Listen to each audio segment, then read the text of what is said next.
നമസ്കാരം. Big boss ഇന്ന് എന്തായാലും എവിക്ഷൻ ഉണ്ടാവില്ല. കാരണം ഇന്ന് റോസ്റ്റ് ചെയ്യാൻ ഒത്തിരി പേരുണ്ടല്ലോ. അതുകൊണ്ട് തന്നെ ഇന്ന് എവിക്ഷൻ പ്രതീക്ഷിക്കേണ്ട. നാളെ ആയിരിക്കും എവിക്ഷൻ ഉണ്ടാവുക.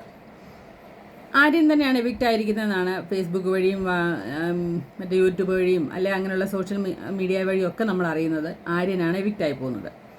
അതിന് അക്ബറിനെയാണ് ഏറ്റവും അധികം ആൾക്കാർ കുറ്റം പറയുന്നത് ഞാൻ കാണുന്നത്. അതായത് അക്ബറിൻ്റെ കൂടെ ആയിരുന്നു ആദ്യം ശരത്ത് പോയി, പിന്നെ അഭിലാഷ് പോയി, ഒനിയിൽ പോയി, ഇതാ ഇപ്പോൾ ആര്യനും പോയിരിക്കുന്നു. അക്ബർ ആരുമായിട്ട് കമ്പനി കൂടുന്നു അവരെല്ലാം എവിക്റ്റായി പോവുകയാണ് ചെയ്യുന്നത്.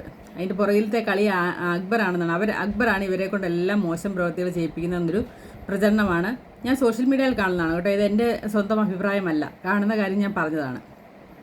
പിന്നെ ആര്യനെക്കുറിച്ച് കഴിഞ്ഞ ദിവസം കുറേ മോശം കമൻസ് ഇവരിൽ എനിക്ക് ആര്യൻ്റെ ഒരു പ്രത്യേക താല്പര്യമില്ല. പക്ഷേ എന്നാലും ഞാൻ ലൈവ് കാണുന്ന ഒരാളെന്ന നിലയിൽ ഞാൻ ചോദിക്കുകയാണ്, ഈ പറയുന്ന പട്ടാ ഗേൾസ് അവരത്ര നല്ലതാണെന്നൊന്നും എനിക്ക് അഭിപ്രായമില്ല. കാരണം അവരുടെ വായിൽ നിന്ന് വീഴുന്ന ഓരോ വാക്കുകളും പ്രവൃത്തികളും നമ്മൾ കാണുന്നതാണ്.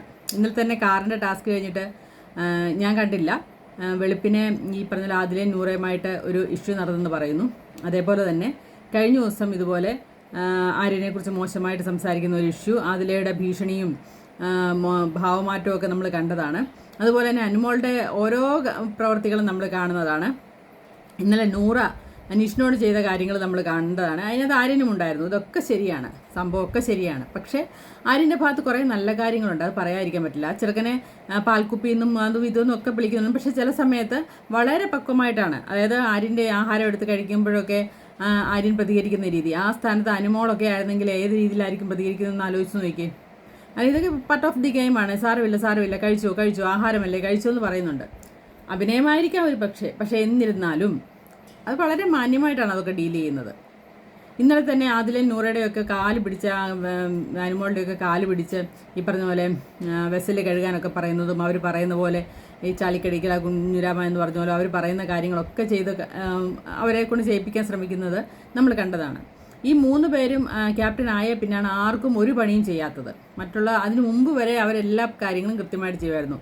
ടോയ്ലറ്റ് കഴുകുന്നില്ല, വെസൽ കഴുകുന്നില്ല. ആകെപ്പാടെ സാബുമാൻ ഈ പറഞ്ഞ പോലെ ചൂലും കൊണ്ട് നടന്ന് ഫ്ലോറൊക്കെ വൃത്തിയാക്കുന്നുണ്ട്. ഈ പറഞ്ഞ ഷാനവാസ് പോയ പിന്നെ അനുമോൾ അനങ്ങിയിട്ടേ ഇല്ല, വഴക്ക് പിടിക്കാനല്ലാതെ അനുമോളുടെ വാ തുറന്നിട്ടേ ഇല്ല സത്യത്തിൽ. അപ്പോൾ അങ്ങനെയുള്ള കുറച്ച് നല്ല കാര്യങ്ങൾ ഈ ആര്യൻ്റെ ഭാഗത്തുണ്ട്, അത് കണ്ടില്ലെന്ന് അടിക്കാൻ പറ്റില്ല. പക്ഷേ ആര്യനെക്കാട്ടിലും നെഗറ്റീവായിട്ട് നിൽക്കുന്ന നെവിനാണ്. നെവിനെ പറഞ്ഞു വിടുന്നുമില്ല, മനസ്സിലായോ? ഇതിൻ്റെ കൂട്ടത്തിൽ കൂട്ടപ്രതിയാണ് അക്ബറിനും ഒരു കുഴപ്പവുമില്ല. പിന്നെ എന്തുകൊണ്ട് ആര്യൻ എന്നുള്ള ചിന്ത എനിക്കുണ്ട്. കാരണം ആര്യൻ ടാസ്കിലെല്ലാം മുൻപന്തിയിൽ നിൽക്കുന്ന ആളാണ്. നൂറയുടെ തൊട്ടുപിറയിൽ തന്നെയാണ്. നൂറെ അഭിനന്ദിക്കാതിരിക്കാൻ വഴിയില്ല. കാരണം ഒരു പെൺകുട്ടിയായിട്ടും ആ എൻഡ്യൂറൻസ് ടാസ്കൊക്കെ വളരെ നല്ല രീതിയിൽ ചെയ്തു. അപ്പം അടുത്ത വീഡിയോ കാണാം.